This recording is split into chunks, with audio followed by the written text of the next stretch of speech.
Everyone had on all their lights until they got above the clouds. Up there it was sunny, and people were flying very businesslike. M.T. Anderson feed. Brought to you by the author clock, the weather forecast clock. It is a sunny day in West Lafayette, Indiana.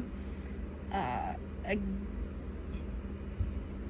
am stitching on Taylor and Cromwell's D&D style on Lapin Loops Tombstone linen, called for colors. And yes, I am filming all of my videos for the past month of reading in one day. So yeah, let's continue filling in this beautiful section here. So now we are covering, in this video, Wicked Hollow. I read a series that I read on Kindle. I probably got the first book on Stuff Your Kindle Day for free, and I liked it enough that I instantly bought the second one and read it. Also, I hate slow burn romance, and it did not end in a romance, but there was potential for a romance, and I needed that romance. That is a driving force for me in books, is to get my romance. Now, if you watched any of the two previous, you're gonna be like, well, Scotty, was there romance in your previous two series? No, there was not. And this didn't end in a romance either. It ended in her realizing she liked the guy. Out of two books, we got some tension, we got some hints, but we did not get our romance. I'm gonna have to go find me a romance book at some point. Anyways, so this is a cozy, I don't want to call it a cozy true crime mystery, because it is, but it isn't, because our main character, Jade, is a fairy. That's not the part that doesn't make it a cozy mystery. The part that doesn't make it a cozy mystery, but just like a mystery, but it is kind of cozy, whatever. She's actually a detective, so it doesn't follow the cozy mystery patterns, which is why I didn't get any romance. Okay, so in this, Jade is a fairy that works for the police department. She's a detective, and she is a cursed fairy. She was the third born of the third in a third generation or something, so her wings occasionally turn black, because in this one, the fairies, I believe, are offsprings of demons and angels, and so they bear the curse. So every the third bears the curse for all fairy kind. So she is a bit of an outcast. So she works with her partner Puck, who is married to her best friend Meadow. And the mayor dies. Oh no. And so Jade is on the case, and they better get it wrapped up fast. And who also works for the Bureau is her ex-boyfriend who cheated on her, Woody, who's a total ass.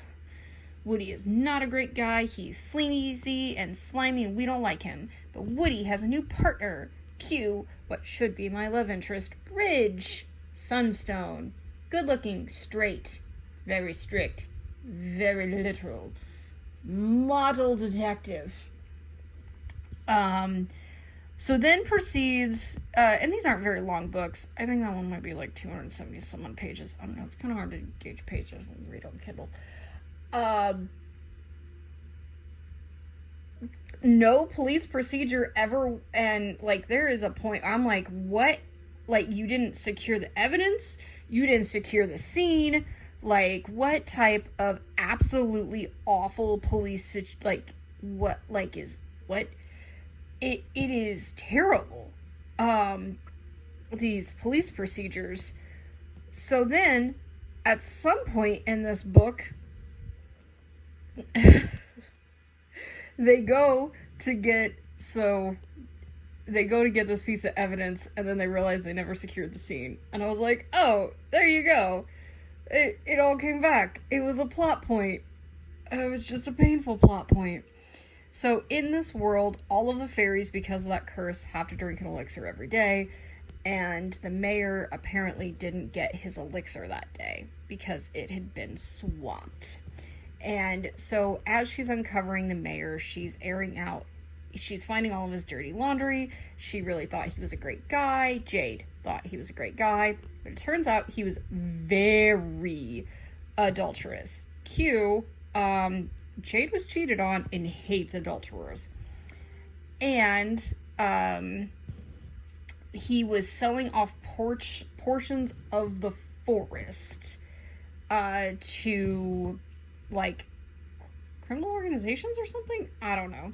Basically, he was dirty and not the mayor everyone thought he was. So, I'm going to insert what made the book so great was Jade's circle of friends. You have Puck, Meadow, them joking, like her and Puck get drunk and plaster the other mayors, like, run for signs all over the Fairies Hollow. Sorry about that. I couldn't see my holes.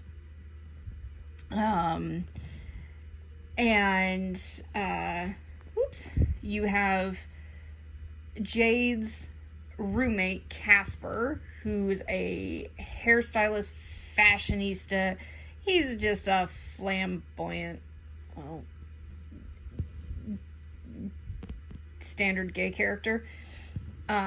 Very fashionable, very fabulous.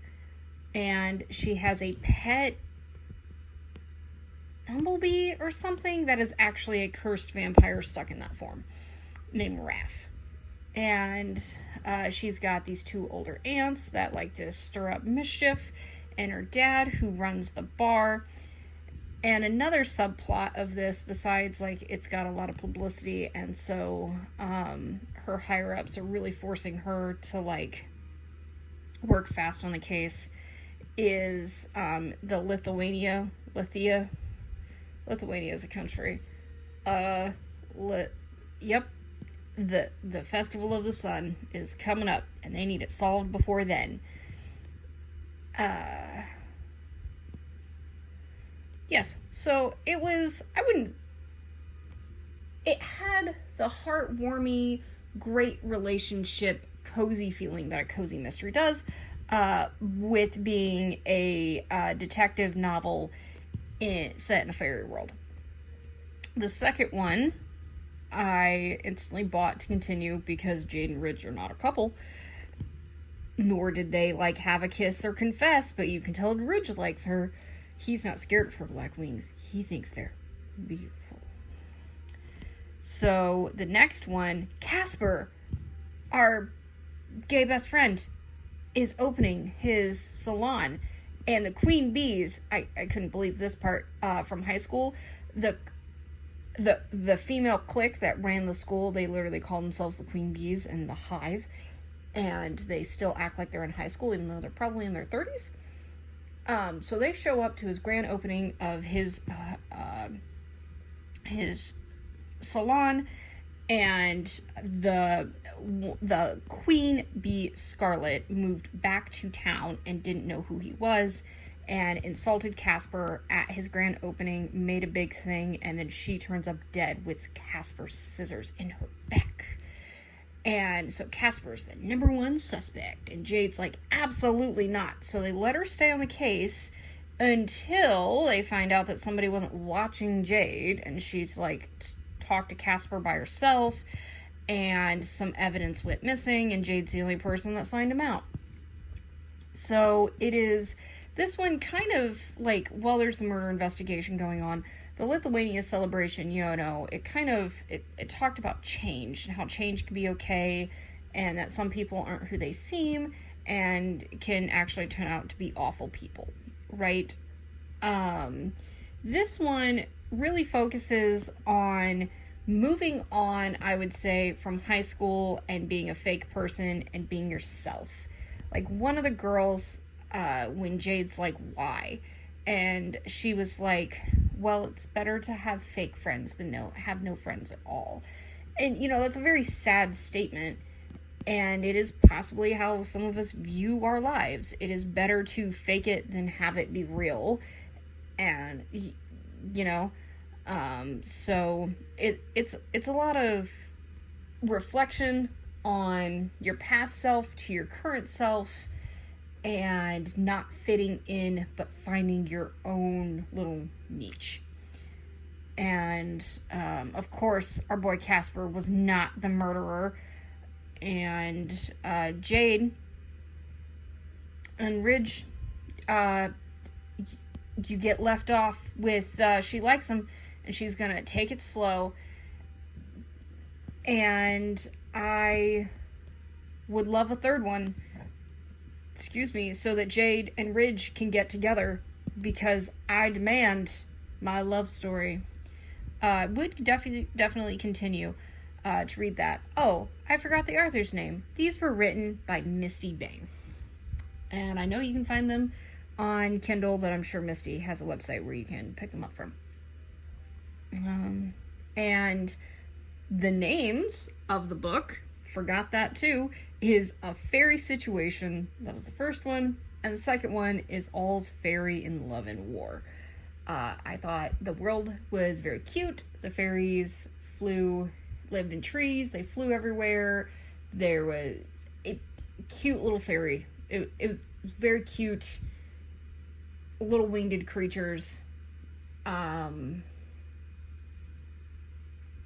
Yeah. Would recommend.